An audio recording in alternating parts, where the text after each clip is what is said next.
Hey guys, welcome back to my channel Mohona story. সবাই কেমন আছো? আশা করছি অনেক ভালো আছো। আমিও কিন্তু অনেক ভালো আছি।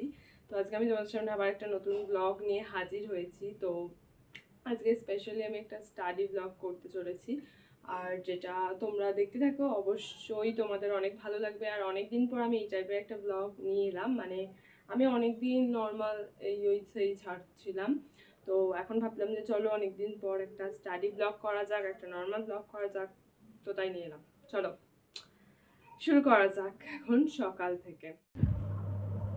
তো তারপরেই তো আমি এখানে আমার যে সমস্ত ম্যাথের এগুলো ছিল সেগুলো আমি সলভ করছিলাম, কোয়েশ্চেনগুলো। আর পরীক্ষা যেহেতু আমাদের সামনেই চলে এসেছিলো, তাই জন্য স্যারেরা তো একটু বেশি বেশি করেই চাপ দিচ্ছিল। আর সত্যি বলতে ঘরে তো বেশি করে একটু পড়তেও হচ্ছিল। আর সত্যি তাই আমি আজকে 2টো উপপাদ্য করেছিলাম আর একটা সম্পাদ্যও প্র্যাকটিস করেছিলাম, কারণ যেগুলোই বেশি নাম্বার সেগুলোকে আগে থেকে করতে হবে। অঙ্কগুলোই তো 4-5 থাকে, কিন্তু ওগুলোই বেশি। তো গাইস, এখন আমরা যাচ্ছি হচ্ছে বাজারে। এই যে আজকে এনার জন্মদিন, তাই এনার সাথে আমি এখন বাজারে যাচ্ছি। ও মাংস কিনবে আর কি সব কিনবে, আর আমি এখানে যাচ্ছি। আমার পড়া হয়ে গেছে, এবার এখন ওই জন্য একটু বাজারে যাচ্ছি। বাজার থেকে এসে আবার পড়তে হবে। এই যে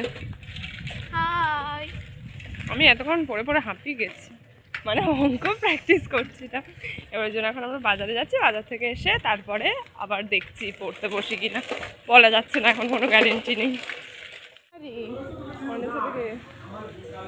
কি জানি, আরে সে তোদের ক্লাসে বিল্টুর কি বিল্টু নাকি ভাই মনে হচ্ছে।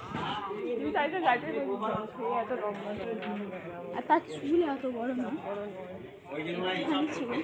জামা কিনে দে। তুই কোথায়? এই তো দোকান। একটু টাকাগুলো দেখাই যেন, খুব টাকা।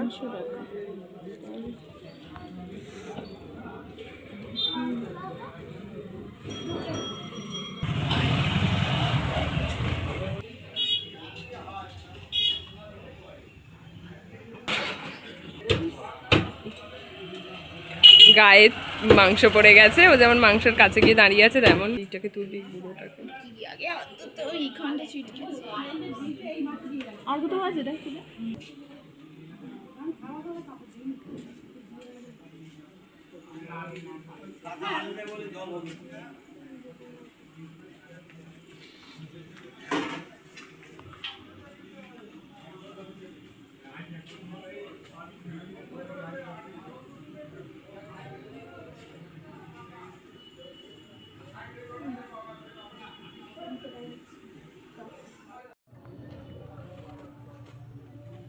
ফুলুরি আছে কত করে?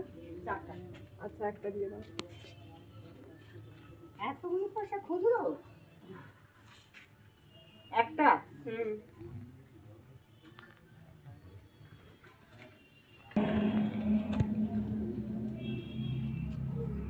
আর তারপরে এখান থেকে আমরা একটু মানে থামস আপ কিনতে এসেছিলাম। সত্যি বলতে কি, খুব থামস আপ খেতে ইচ্ছা করছিল, তাই ভাবলাম যে চলো একটা থামস আপ কিনে নিই। আর এখানে এই যে কিনে নিয়ে যাচ্ছিল ওটা, তারপর আমরা খেয়েওছিলাম। আর যেহেতু বললাম আজকে ওর জন্মদিন ছিল, কিন্তু এখানে মাংস পায়েস দিতে ছিল। মানে ও ওখানে মাংস পায়েস মিষ্টি দিয়ে গেছিলো। আর সত্যি বলতে 2টো পান্তুয়া 2টো রসগোল্লা দিয়েছিল। পান্তুয়া কিন্তু ভিডিও করার আগেই খাওয়া হয়ে গেছে।